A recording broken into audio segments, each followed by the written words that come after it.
Hi everyone, this is Michael with Spirit Comics, and I'm here with my review of Wonder Woman Heart of the Amazon Part 2. This is it, Wonder Woman issue number 27. This is in the Rebirth initiative that was launched in 2016. Heart of the Amazon Part 2, as written by Shea Fontana. I want you to look at this cover. Something's going on here. She's under attack. Now, if you remember from the previous my previous video, she was in the field. She helped rescue, a refugee family. She came back, and she had to go to the med bay. And something mysterious happened in the med bay. She went to Etta Candy's brother's wedding. Something happened there, and so this is where we pick up. Now it's the same crew of people that worked on the previous issue. Look at this first page. Boom! And there's Wonder Woman. She narrates, saying, "The wedding. What kind of monster would bomb a wedding? My body shielded the worst of the blast. But the girl, Destiny, where is she?" Now, you remember the girl from issue 26? The one that sort of clung on to Wonder Woman? Well, here she is! Destiny. Isn't she a cute little girl? And there's Wonder Woman. She is really, her black dress is totally torn up. Not that she minds. She says, "To assault the unarmed isn't the mark of a true warrior, but the work of a mind consumed by madness." And that is so true. And I love how Destiny's yelling, "Wonder Woman!" And then her father comes back. He says, "My baby." She says, "It's okay, Daddy. Wonder Woman's here." And then she runs back into the main area, and she says, "The question becomes, who is mad enough to turn a celebration into a battle?" And that's quite a good question. And as I've said before, this is how I'm going to have to do my reviews, because I misplaced my tablet when I was having seizures recently, and this is not too bad. And so Wonder Woman starts off, she's swinging into action, she's kicking butt, taking names, and the bride says, it's and she's like, and then she comes down here and says, "Leave, everyone! Get out!" Because she does not want anyone to be harmed. That's who she is. And then she says, she's holding back this structure. She's saying it won't hold, so hurry. And she's looking for Etta. And then she finds Etta. She's got a bump on the head big time. And I really do love the art for this book. Opens up with a lot of action too. For all of us dudes and dudettes who love an action-packed book. I mean,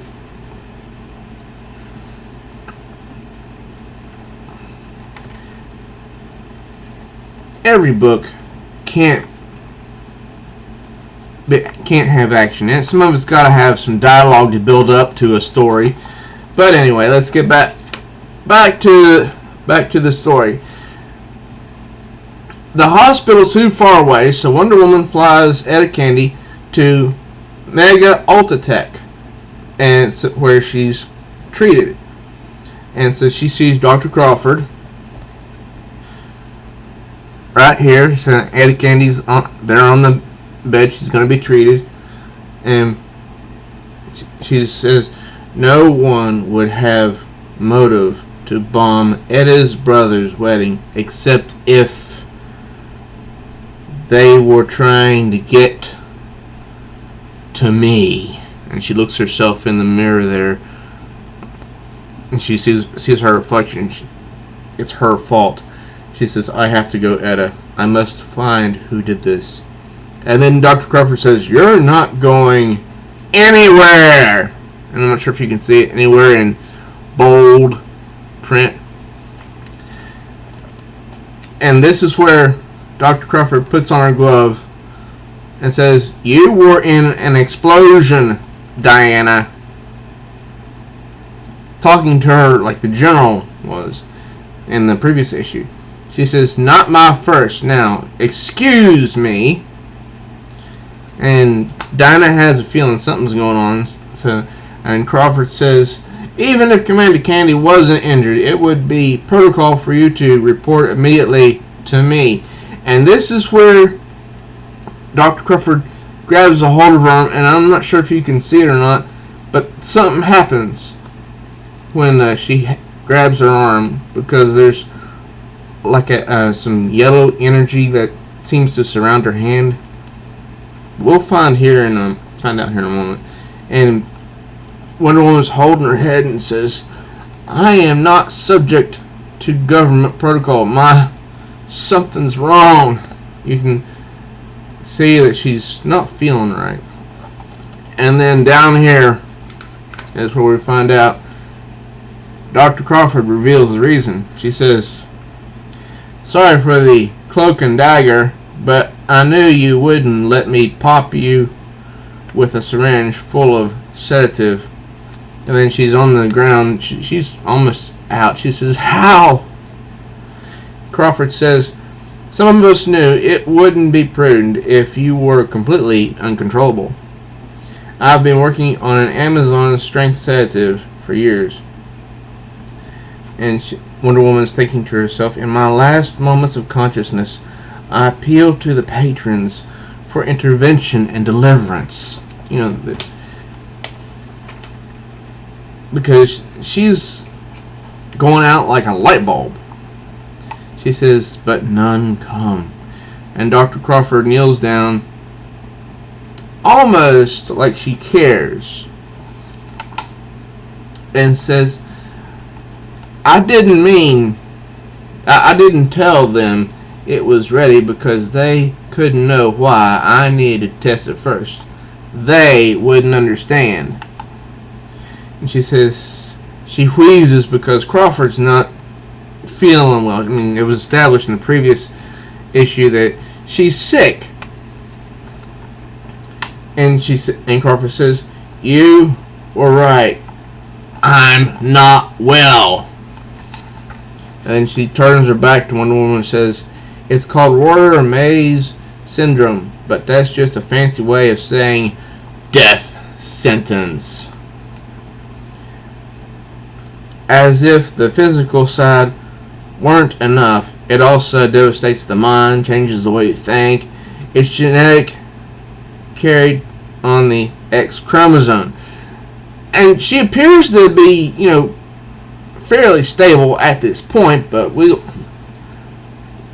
then she draws, I believe this is where she draws Wonder Woman's blood, saying, after all my mother's medical bills, it was the only inheritance she left me.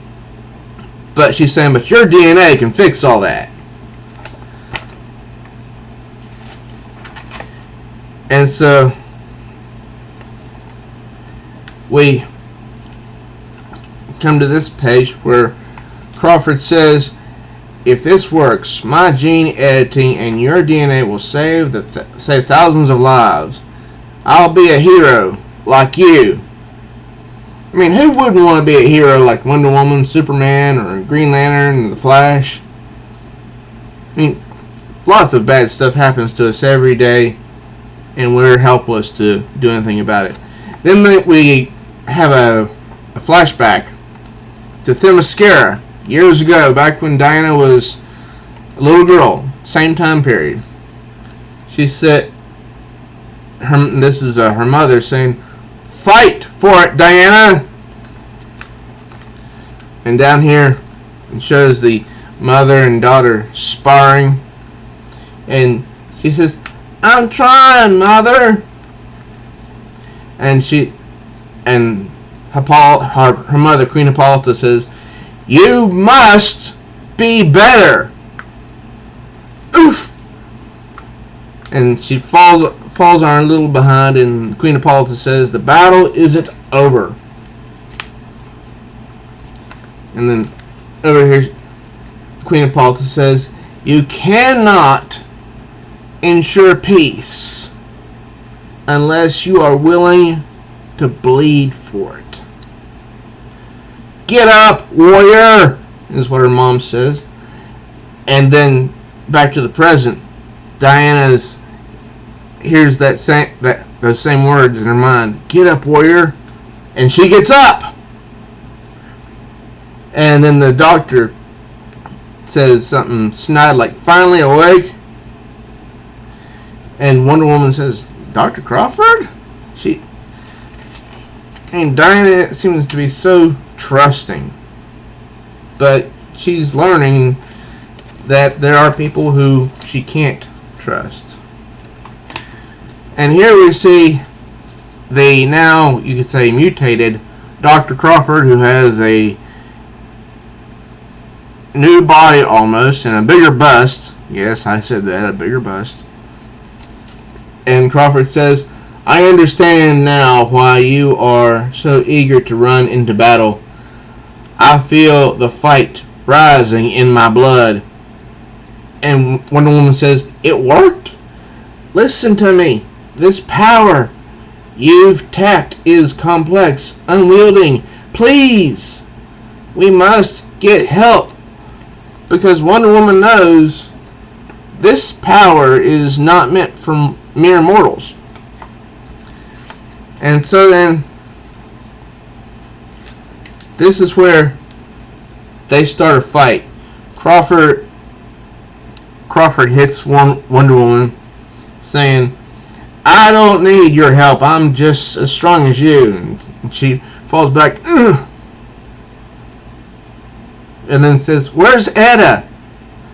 And Dr. Crawford says Etta is safe and unfortunate collateral damage. But she says, "But a warrior like you should be less obvious about your vulnerability." Then over here, she says that she spliced Wonder Woman's DNA and with her own, and it was a match. Basically, well, she didn't say it was a match, but she combined it with her own, and then she rams her fist through this display right here, I believe, and says, "The pain is nothing." She's like still flabbergasted. Wonder Woman's like, "But that power is of the gods. Doctor, it's unwise to exploit it, especially in your weakened state." After, she's just been knocked down 2 or 3 times by the doctor, who's super powered now. And then she reminds her by pushing her up against the wall and holding her with her arm like that, and says, "You've always been against me from the beginning."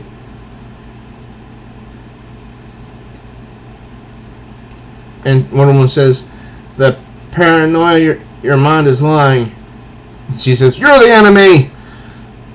And the warrior vanquishes the enemy. So she's got her hand around Wonder Woman's throat. But this is, as we can see, Dr. Crawford is clearly out of control. And Wonder Woman narrates, "Like a daughter manufactured from pieces of my flesh, she fights with my power."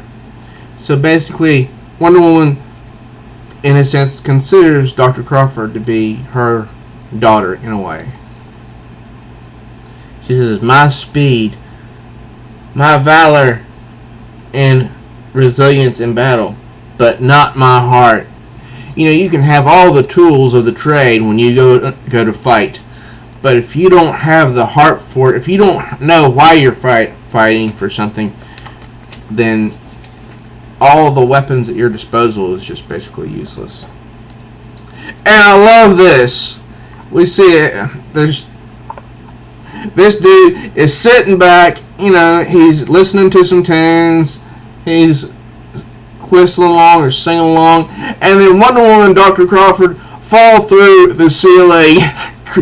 A big old crash, scaring the crap out of him. And I swear, I think it's the same dude from issue 26 that got scared by Wonder Woman when he tried to invite her to a company party. I could be wrong about that, but he looks like the same guy. And Dr. Crawford goes on saying how her life was spent, you know, serving all the heroes, and how their deeds were praised and lauded by the public. And then this dude, you know, this is the danger of cell phones. He snaps a picture of Wonder Woman and Dr. Crawford fighting, or a movie, or something. Why, you know, is just beyond me, because personally I would think, you know, I would want to get the heck out of there because they're fighting. And then over here, Wonder Woman says that she believes in the Doctor's pain, but the thirst for vengeance, you know, it's not been in her heart before. And the Doctor says that the DNA, you know, the power made her exactly like Wonder Woman. And then you can see Wonder Woman has her in a chokehold. Then she releases her. And she says, I'm a truth seeker, a protector of peace. She says, even when I wanted to meet their injustice with the full power of my unbridled wrath, I master my desire. And that's a good lesson for us all. When we want to relinquish control of all of our temptations and all our desires, we need to rein it in, because we shouldn't let our emotions and our desires rule us, because they're part of us. We need to rule them. And then Wonder Woman holds up her bracelet, and she can see it, and there's a reflection of the Doctor holding up a blade about to attack. She says, power is hard to live with, Doctor. I mean, this issue just has so much action. And I love this page. It's not. It's almost like a splash page, I think. It's the Wonder Woman wrapping the lasso, or the perfect as it's called, around the Doctor, and you can see their DNA strands right there. And Wonder Woman is saying, and it is not yours to take. Then she says in her narration, Dr. Crawford's DNA knew what she did not, that stolen genes could not be her truth. And with one touch of the perfect, the graft unraveled. The lie could not survive the lasso, because it's known as the lasso of truth. And over here, the Doctor is sweating like a pig, and you can see it, and you can see panic in her face.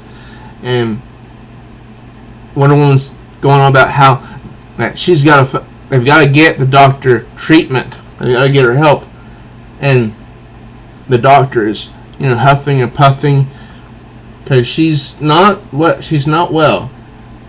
And she says, it must be nice to have so much hope.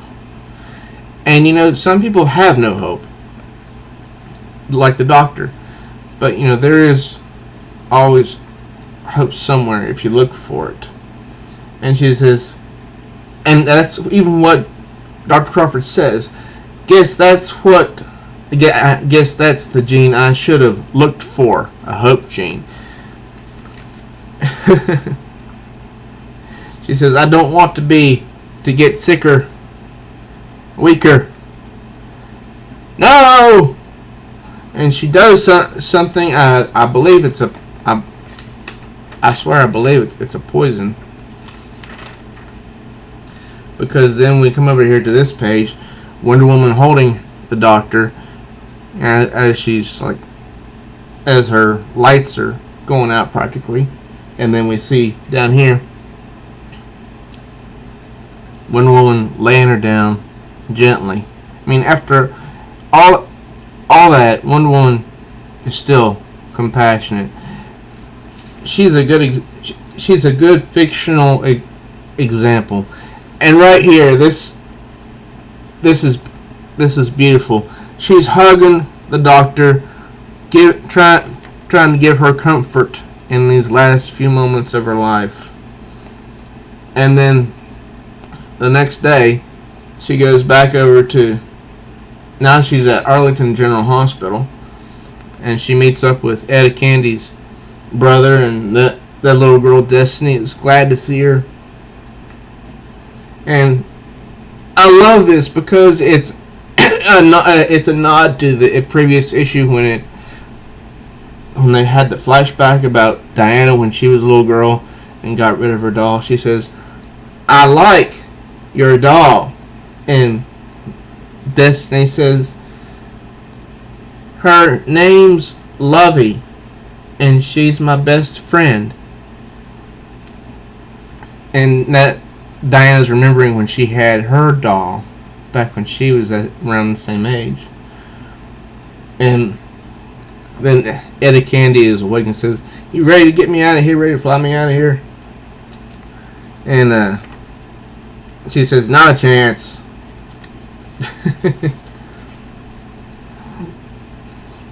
But instead she brought her the complete collection of Friends, the TV show. I don't think that's product placement. I think it's just funny. And she brought her some cookies too. Who doesn't love cookies? And it's just a wonderful conclusion to this issue. And then they're hearing something on the television announcement, and then somewhere else. This is a screen. This screen shows Wonder Woman wanted dead or alive. Somebody wants her, and this woman here says, that's a tough one, but I'm gonna go with dead." And down here it says, "Next, the hunt begins." So this was part 2 of the Heart of the Amazon, written by Shea Fontana. And I'll tell you something a little bit funny about this. I went to record this review. See, this is Tuesday. 2 days ago, Sunday, right after I recorded the review for issue 26, and I forgot to hit the record button.